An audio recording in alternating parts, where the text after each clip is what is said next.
Muy bien.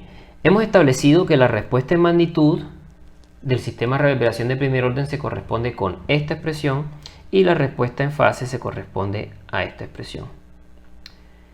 Entonces, en esta gráfica de la izquierda se muestra la respuesta en magnitud en función de la frecuencia omega. Es decir, este eje horizontal es el eje de frecuencias omega.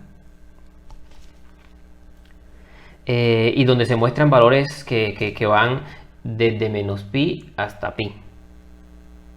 Y el eje vertical me representa la magnitud. En cuanto a la fase, en el eje horizontal nuevamente tenemos la frecuencia omega que va desde menos pi a pi, y en el eje vertical tenemos la fase o el ángulo, en este caso medido en radianes.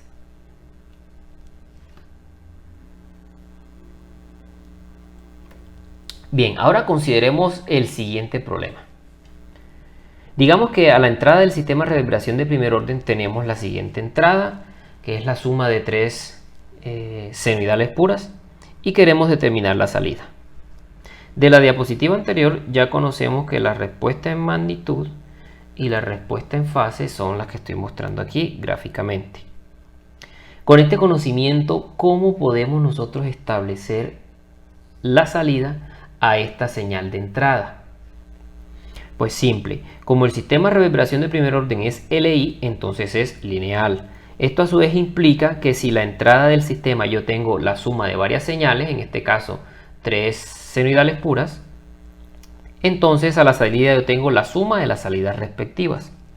Por suerte, nosotros sabemos que la salida a una senoidal es la misma senoidal con un cambio de magnitud y fase. Entonces lo que tenemos que hacer es determinar la magnitud y la fase de la respuesta en frecuencia para cada una de estas frecuencias. Comencemos entonces con la componente de 0.1 pi-n. Cuando nosotros evaluamos la respuesta en frecuencia en la frecuencia 0.1 pi, perdón, es decir, esta frecuencia aquí se equivale a omega igual 0.1 pi. Entonces la respuesta en magnitud tiene un valor de 0.8 y la respuesta en fase de menos 0.3. Eso quiere decir que la salida a esta senoidal pura va a ser una senoidal de la misma frecuencia, pero con un cambio en magnitud de 1.8 y un cambio en fase de menos 0.3.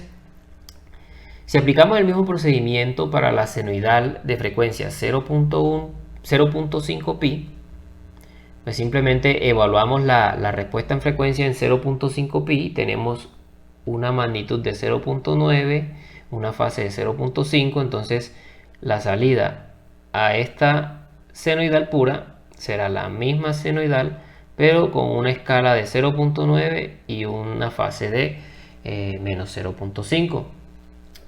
Hacemos lo propio con la frecuencia de 0.9 pi y obtenemos esta componente a la salida.